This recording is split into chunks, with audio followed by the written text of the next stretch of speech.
Hello friends, welcome to Ali's veterinary wisdom. Ali's veterinary wisdom में आपका स्वागत है।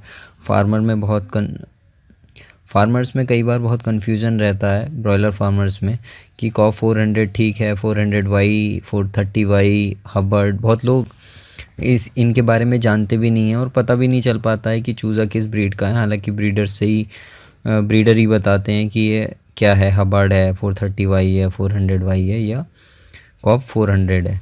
तो उसके बारे में उनकी परफॉर्मेंस के हिसाब से सबसे बढ़िया कौन सी ब्रीड है वो हम यहाँ पर देखेंगे इस वीडियो में। तो आइए शुरू करते हैं। तो यहाँ पर मैंने जो उनके स्टैंडर्ड्स दिए गए हैं उनके मैनुअल्स में, जो कंपनियाँ प्रोवाइड करती हैं, वहाँ से इन्फॉर्मेशन लिया और कुछ अपना प्रैक्टिकल जो इस बारे में एक्सपीरियंस है फील्ड का, उसके हिसाब से मैं आपको यहाँ पर थोड़ा सा एक्सप्लेन करूँगा। तो यहाँ पर आप देख सकते हैं कि 7 दिन की एज पर जो बॉडी वेट होता है कॉफ 400 का वो 190 रहता है और इसका FCR 0.95 आता है। FCR काफ़ी इम्पॉर्टेंट है, लेकिन FCR को न्यूट्रलाइज़ कर दिया जाता है। मतलब FCR के जो परफॉर्मेंस है उसे न्यूट्रलाइज़ कर देती हैं कंपनियाँ।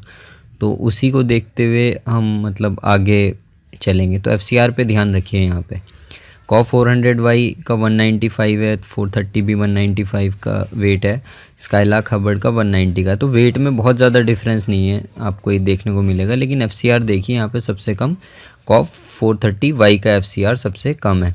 स्काईलार्क हबर्ड का 0.87 है, उससे काफ़ी ज़्यादा है, 0.07 का डिफरेंस है। इसी तरीके से 14 दिन की एज पर जो कॉफ 400 का वेट 450 ग्राम, 400 वाई का 430 ग्राम, कॉफ 430 वाई का 440 ग्राम और यहाँ पर 494 ग्राम। तो मतलब कॉफ 430 वाई से और इसमें डिफरेंस है लगभग 54 ग्राम का। लेकिन FCR बढ़ गया है यहाँ पे। 14 दिन की एज पे कॉफ 400 का 1.2 है, कॉफ 400 वाई का 1.08 है, 430 वाई का 1.02 है और यहाँ पर सबसे ज़्यादा जो FCR है वो कॉफ 400 का, उसके बाद स्काईलार्क हबर्ड का। फिर 21 दिन की एज पर हम देखते हैं तो बॉडी वेट 850 ग्राम के लगभग रहता है, लेकिन हबर्ड में ये लगभग 100 ग्राम का डिफरेंस आ जाता है। मतलब 80 से 100 ग्राम का डिफरेंस आ जाता है कॉब में और हबर्ड में। लेकिन FCR काफ़ी ज़्यादा चला जाता है, 1.27। कॉफ 400 का 1.31 है, लेकिन हबर्ड का 1.27 है। 430 वाई का 1.2 और 1.21 कॉफ 400। तो अब देखते हैं 28 दिन की एज पर। इससे पहले 28 दिन से पहले तो कोई मुर्गा बेचता भी नहीं है, अगर प्रॉब्लम नहीं आ रही है कोई तो फिर वो बेचा भी नहीं जाता है। तो यहाँ से ये चीज़ इंपॉर्टेंट हो जाती है कि बॉडी वेट कॉफ 400 का 1400 ग्राम, 400 वाई का 1410 ग्राम, 430 वाई का 1420 ग्राम। हबर्ड का यहाँ पर वेट सबसे ज़्यादा है, 1510 ग्राम। लेकिन FCR अगर हम देखें 430 वाई कॉफ 400 का तो FCR ज़्यादा चल ही रहा है, कंसिस्टेंटली ज़्यादा चल रहा है क्योंकि ये पुरानी ब्रीड है। लेकिन 430 वाई और 400 वाई का हम देखें तो वो लगभग यहाँ पर 1.33 है और यहाँ पर 1.34 है। स्काईलार्क हबर्ड का इसके मुकाबले FCR ज़्यादा है 28 डेज़ की एज पे। फिर हम 35 दिन की एज पे, यहाँ पे क्योंकि मुर्गा बिकने लगता है, निकलने लगता है, तो ये वाला भी इम्पोर्टेंट रहता है। कॉफ 400 को अगर हम देखें तो 1980 ग्राम, 400 वाई देखें तो 2020 ग्राम 430 वाई में और स्काईलार्क में 2090 ग्राम। तो सबसे ज़्यादा यहाँ पर वेट फिर स्काईलार्क हबर्ड का है और इसका FCR लेकिन ज़्यादा है, 1.53। तो यहाँ पर 1.45 का FCR है, यहाँ काफ़ी कम है कॉफ 430 वाई का हबर्ड से, और इसका भी कम है कॉफ 400 वाई का। लेकिन कॉफ 400 का 35 दिन की एज पे और स्काईलार्क हबर्ड का लगभग सेम FCR आता है, लेकिन इसका वेट ज़्यादा हो जाता है तो ये उससे मतलब बढ़िया परफॉर्मर है। यहाँ तक ऐसा लग रहा है, कंक्लूजन हम बाद में देखेंगे इसका। तो बॉडी वेट 42 दिन की एज पे 2620 ग्राम, 2625 ग्राम, 2650 ग्राम, लेकिन स्काईलार्क हबर्ड का 2675 ग्राम। तो ये काफ़ी ज़्यादा है अगर हम कॉब के मुकाबले में देखेंगे। लेकिन FCR भी इसका ज़्यादा आ रहा है, 1.65 कॉब के मुकाबले में, कॉफ 430 के मुकाबले में। यहाँ पर 1.58 है या 1.6 है 400 वाई का।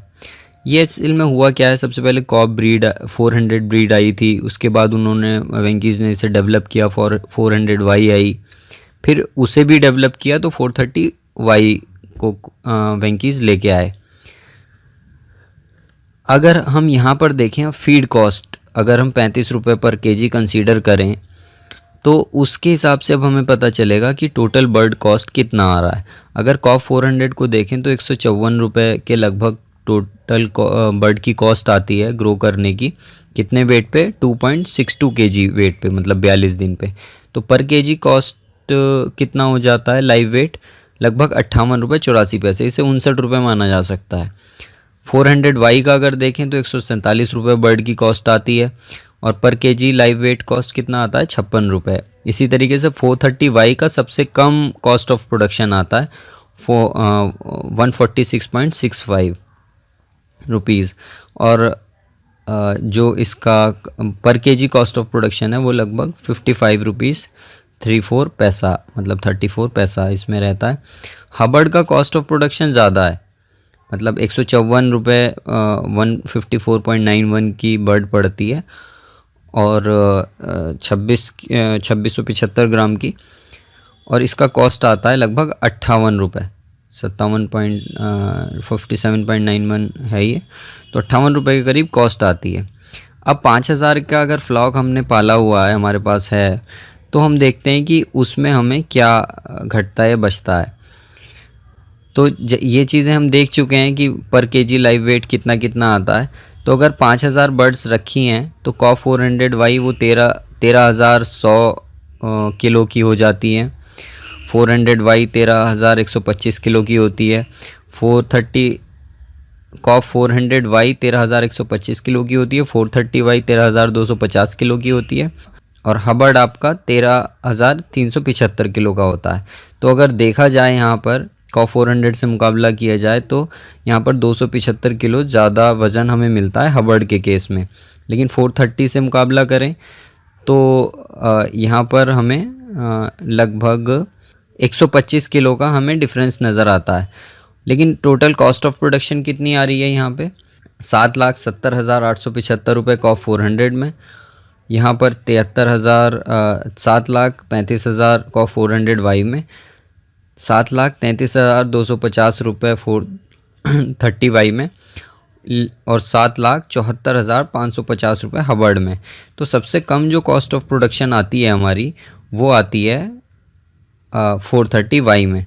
अब प्रॉफिट्स के हिसाब से देखें तो यहाँ पर जितना लग रहा है हमें 430 वाई सबसे बढ़िया है, 400 वाई फिर उसके बाद कॉप 400 फिर हबर्ड। लेकिन हमें यहाँ पे रुकना पड़ेगा ये सब देखने के लिए। तो इस वाले टेबल में आप देख सकते हैं कि टोटल फीड कॉस्ट कितनी आई, ये हमने देखा, वेट कितना हो गया था। अगर मैनेजमेंट कॉस्ट, क्योंकि सबका मैनेजमेंट लगभग बराबर रहेगा अगर स्टैंडर्ड कंडीशन हम कंसीडर करें, और वो 70 रुपये में बिक रही है मुर्गी, तो प्रॉफिट कितना जनरेट होता है कॉप 400 में? लगभग 86,125 रुपये। कॉप 400 वाई में 1,23,750, कॉप 400 वाई में 1,34,250, और हबर्ड में 1,17,000 रुपये के करीब इसमें जनरेट होते हैं। तो सबसे अच्छा यहाँ पर हमें 430 वाई है प्रॉफिट के हिसाब से, उसकी परफॉर्मेंस के हिसाब से, क्योंकि इसमें प्रॉफिट सबसे ज़्यादा जनरेट हो रहा है। अब एक चीज़ यहाँ पे काउंट होती है, वो क्या है? वो चूज़े का प्राइस है। अगर सबके चूज़े का प्राइस भी सेम हो तो सबसे ज़्यादा बेनिफिशियल हमें 430 वाई लगेगा, क्योंकि उसमें प्रॉफिट सबसे ज़्यादा आ रहा है। अब कॉब और नॉन कॉब के जो चूज़े के प्राइस होते हैं उसमें 10 रुपये का फ़र्क आता है। तो 5000 का अगर हम फ्लॉक रख रहे हैं तो 50,000 रुपये का फ़र्क आ जाता है कॉब में और नॉन कॉब में। तो ये डिफरेंस जो होता है ना, ये लगभग 50,000 रुपये कॉस्टलियर हो रहा है, लेकिन वहाँ पर प्रॉफिट कितना है स्काईलार्क से? लगभग 34,000 रुपये ज़्यादा। तो इसका मतलब 430 वाई अगर हम रख रहे हैं, उसके चूज़े के प्राइस ज़्यादा होने की वजह से वो हमें मतलब एक तरीके से नुकसान हो जाता है। तो यहाँ पर सारा का सारा जो खेल है वो डिपेंड करता है आपके मैनेजमेंट और मॉर्टलिटी परसेंटेज पे। हम ये जानते हैं कि स्काईलार्क हबर्ड जो है वो प्रैक्टिकली फार्म्स में इतना अच्छा, मतलब उसकी इम्यून सिस्टम, डिजीज़ रेजिस्टेंस इतना अच्छा नहीं है, उसे अच्छा एनवायरनमेंट चाहिए होता है, कूल एनवायरनमेंट चाहिए। गर्मी में वो ज़्यादा अच्छा परफॉर्म नहीं करता है।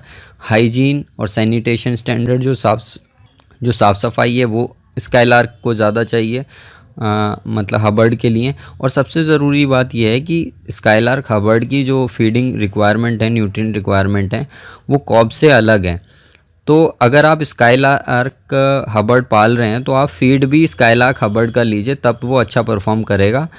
अदरवाइज़ अगर जो मार्केट में फीड ज़्यादातर मिलता है वो कॉब के स्टैंडर्ड पे बना होता है, तो इस वजह से आप मतलब उन दोनों से जब फार्मिंग करते हैं तो परफॉर्म स्काईलार्क हबर्ड इतना अच्छा नहीं कर पाता है। तो ये वाली बात आप ध्यान में रखें, अगर आप हबर्ड रख रहे हैं तो आप स्काईलार्क का ही फीड ख़रीद के उसे ही यूज़ करें। दूसरा होता है कॉब 400 और 400Y जो हैं, वो थोड़े हार्डी टाइप के बर्ड हैं और इनमें मोर्टलिटी कम होती है, इन्हें पालना आसान रहता है और ये किसी भी कंडीशन में पल जाते हैं, गर्मी हो, सर्दी हो या पुअर मैनेजमेंट कंडीशन में भी ये पल जाते हैं, 400 और 400Y। लेकिन 430Y में कुछ इश्यूज़ देखने को मिले हैं फील्ड में, तो इनमें मेटाबॉलिक प्रॉब्लम जैसे हीट स्ट्रोक है, साइटिस है, ये वाली प्रॉब्लम्स थोड़ी ज़्यादा आती हैं। तो हमारा ओपिनियन क्या है, ये सब चीज़ें देखते हुए सबसे अच्छा फिर कॉब 400Y रहता है, क्योंकि इसमें मोर्टलिटी भी कम रहती है और इसका मैनेजमेंट करना भी आसान रहता है, मेडिसिन का कॉस्ट भी कम आता है अगर आप स्टैंडर्ड मैनेजमेंट प्रैक्टिसेस फॉलो कर रहे हैं। उसके बाद 430Y रहता है, फिर 400 क्योंकि अब थोड़ा मिलना कम हो गया है, कुछ ही लोगों के पास है, वेंकी जिसे अभी इतना देता भी नहीं है। फिर आता है स्काईलार्क हबर्ड। तो हबर्ड सिर्फ इस वजह से पीछे रखा है क्योंकि इसका फीड सब लोग एक तरीके से इस्तेमाल नहीं करते और वो मैनेजमेंट प्रैक्टिसेस इसे नहीं दे पाते हैं जो इसे चाहिए होती हैं, उतनी साफ़ सफाई नहीं रख पाते, इसमें मेडिसिन का खर्चा बढ़ जाता है। तो ये हमारा ओपिनियन है फार्मर्स के लिए, तो आप इसे फॉलो कर सकते हैं, देख सकते हैं। यहाँ पर मैंने अच्छा रॉस के लिए जो मतलब सुगना या आईबी में यूज़ होता है उसके लिए ज़्यादा इन्फॉर्मेशन नहीं है, लेकिन वो भी एनवायरनमेंट की वजह से इतना अच्छा परफॉर्म नहीं कर पाता है। जहाँ पर कूल काम एनवायरनमेंट रहता है, अच्छी हाइजीन सैनिटेशन रहती है, वहाँ पर रॉस अच्छा परफॉर्म करता है। इसी वजह से आईबी ने क्या किया है, ईसी कंट्रोल शेड के लिए सब्सिडी मतलब वो देते हैं कि अगर आप EC control environment control shed लगाएंगे तो उसमें रॉस अच्छा परफॉर्म करता है। तो ये सब यहाँ पर इसके मैंने गोल्स भी दे दिए हैं, ये मैं इसका PDF यहाँ डिस्क्रिप्शन पर डाल दूँगा, आप रख सकते हैं अपने पास। तो आप खुद देख सकते हैं कि वेंको 400 के परफॉर्मेंस क्या है। ये 400Y का परफॉर्मेंस चार्ट है जो वेंकीज़ का ब्रोचर है उसी से लिया गया है, ये उसी का फ़ोटो है। ये 430Y का परफॉर्मेंस है और ये स्काईलार्क का परफॉर्मेंस है, परफॉर्मेंस चार्ट 42 दिन का। तो thank you for watching this video और देखते रहिए आप अलीज़ वेटनरी विजडम, और साइट भी विज़िट कर सकते हैं, हमने वेबसाइट भी इसकी लॉन्च की है। Thank you.